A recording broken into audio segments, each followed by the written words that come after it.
Hello everyone, welcome to my YouTube channel. तो आज हमारा क्वेश्चन है एक्सरसाइज 1.3 का question number 6। Look at the several examples of the rational number in the form p over q।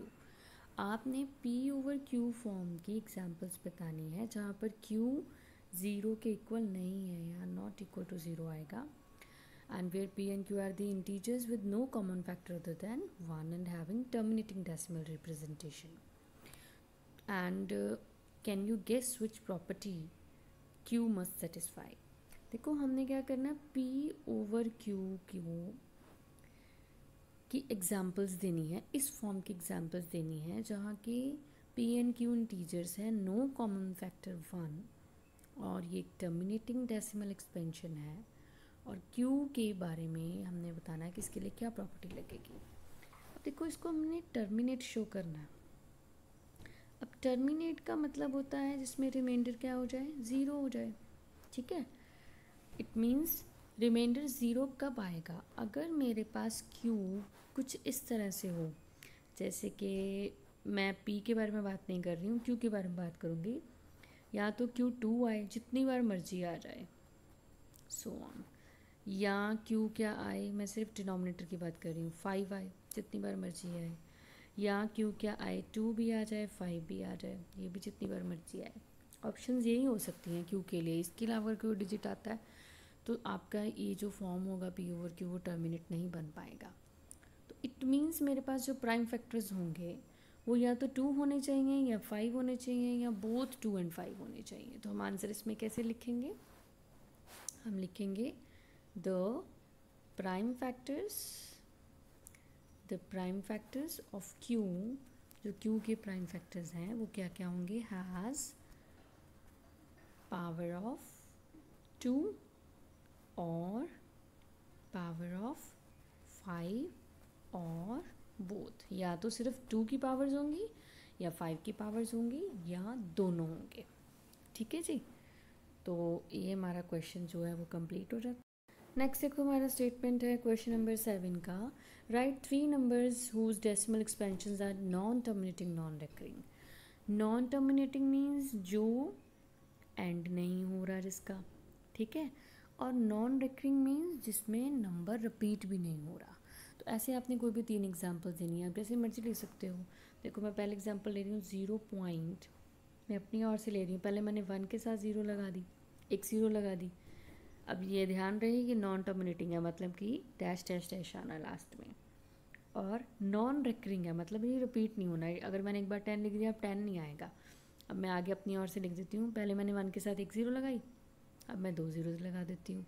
Again repeat नहीं होना चाहिए, अब मैं 2 की बजाय 3 ज़ीरोज़ लगा देती हूँ।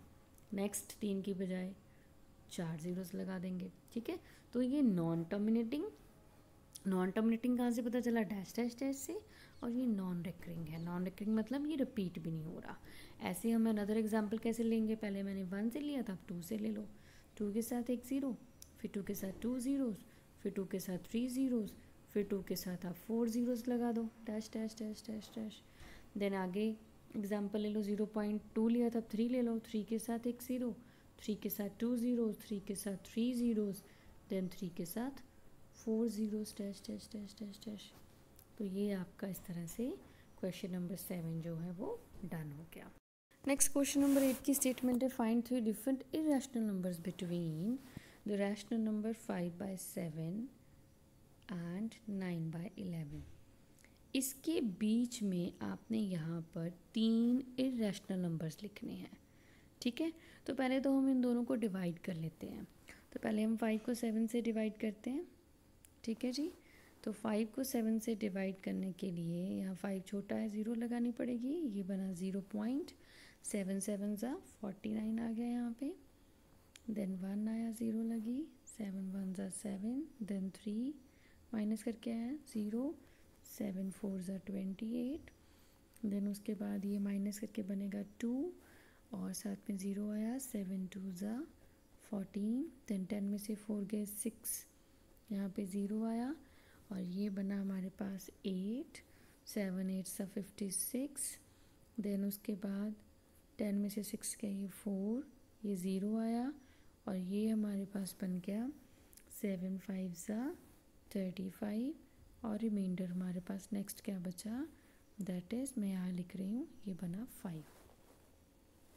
तो अब अगर आप ध्यान से देखो तो ये जो रिमाइंडर बचा यहीं से तो हमने स्टार्ट किया था, तो इट मीन्स अब यहाँ से यही सारे नंबर रिपीट होने शुरू हो जाएंगे।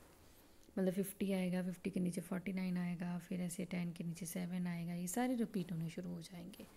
तो इट मीन्स 5/7 की जो वैल्यू है वो 0.71485 बार आएगी। ऊपर हम बार लगा देंगे, ठीक है।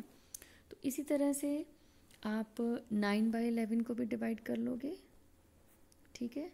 ये बनेगा 0. पहले 8 पे गया, 88 आ गया, ये 20 आया, फिर ये 11 पे 1 पे चला गया, और ये हमारे पास फिर से 9 आ गया। यहाँ पे देखो 9 आ रहा है, 9 से तो स्टार्ट किया था, इट मीन्स ये 0.81 बार आएगा। 9/11 की वैल्यू 0.81 बार आएगी। तो आपको 5/7 और 9/11 के बीच के दो नंबर्स लिखने हैं। मतलब आपको 0.714285 बार और दूसरा क्या था 0.81 बार, इसके बीच में 3 नंबर्स लिख देने हैं, कोई भी 3, ठीक है। अब हम वो नंबर्स कैसे लिखेंगे, देखो 71 0.71 से लेके 0.81 के बीच में लिखने हैं। ये 71 है, हम 72 से स्टार्ट कर लेते हैं, ठीक। जैसे हमने क्वेश्चन नंबर 7 किया था वैसे ही। पहले मैं इसके साथ एक 0 लगा देती हूँ, फिर उसके साथ 00 लगा देते हैं, फिर 000 लगा देते हैं, डैश डैश डैश डैश, ठीक है। 72 लिया। अब आपकी मर्ज़ी है 73 लेना, 74 लेना, कोई भी ले लो। आपने 71 और 81 के बीच में से चूज़ करना है।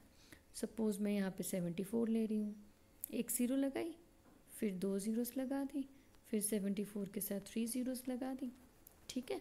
अब मैं 81 के पास वाला देख लेती हूँ नंबर, मतलब आपकी विश एन के बीच में से कोई भी आप नंबर चूज़ कर सकते हो। तो अब सपोज़ मैं 81 तो नहीं लूँगी, 81 से पीछे लूँगी, 80 ले लेती हूँ। तो ये क्या बन जाएगा 0.80 आ जाएगा, फिर 8 के साथ 2 ज़ीरोज़, फिर 8 के साथ 3 ज़ीरोज़, फिर 8 के साथ 4 zeros, then dash dash dash dash dash, ठीक है। तो इसी के साथ ये क्वेश्चन हमारा कंप्लीट हो जाएगा। अब देखो जो क्वेश्चन नंबर 9 है उसमें हमने ये बताना कौन सा रैशनल और कौन सा इरेशनल है। फर्स्ट पार्ट है स्क्वायर रूट 23। 20 रूट का स्क्वायर रूट जो है इसकी कोई एग्जैक्ट वैल्यू नहीं आती, इसकी डेसिमल में ही आएगी, और जो नंबर्स होंगे डेसिमल के बाद वो रिपीट भी नहीं हो रहे होंगे। आप चाहे इसकी लॉन्ग डिवीज़न से निकाल के देख सकते हो। स्क्वायर रूट चैप्टर वैसे भी आपने किया है, तो एग्जैक्ट जिसकी वैल्यूज़ आती हैं स्क्वायर रूट में वो आपको पता ही होंगी, तो नहीं तो आप लॉन्ग डिवीज़न से चेक कर सकते हो। तो ये नंबर जो है, एक तो इसका एंड नहीं आना, टर्मिनेट नहीं होना डेसिमल के बाद, दूसरा नंबर रिपीट भी नहीं होएगा, तो ये इरेशनल होगा, ठीक है। अब जो सेकंड पार्ट है वो भी स्क्वायर रूट है, लेकिन वो है 2 to 5, और 2 to 5 किसका स्क्वायर रूट होता है 15 का, ठीक है। ये पेयर में आ रहा है, तो ये पेयर, ये स्क्वायर आ गया ना इसका, ऐसे जैसे मैं ऐसे लिख रही हूँ, इसका स्क्वायर, ये स्क्वायर और स्क्वायर रूट कैंसिल हो गया, 15 आ गया, एग्जैक्ट वैल्यू आ गई ना, तो it means this is a rational number, okay. Then third part हमारे पास जो नंबर है 0.3796। अब देखो यहाँ पे डेसिमल्स नहीं आ रहे, इट मीन्स ये टर्मिनेट है, और जो टर्मिनेट होती है वो रैशनल नंबर ही होता है, ठीक है। देन उसके बाद है next fourth part 7.478478 dash dash dash. अब ध्यान से देखा जाए तो 478 क्या हो रहा है, रिपीट हो रहा है, ठीक है। इट मीन्स ये नॉन टर्मिनेटिंग है लेकिन रेकरिंग है। नॉन टर्मिनेटिंग तो है लेकिन रेकरिंग है, रिपीटिंग है। अगर नॉन टर्मिनेटिंग रिपीटिंग हो तो वो रैशनल होता है, और अगर नॉन टर्मिनेटिंग नॉन रिपीटिंग हो तो वो इरेशनल होता है। और ये क्या है, नॉन टर्मिनेटिंग रिपीटिंग, तो हम इसको क्या कहेंगे, रैशनल, ठीक है।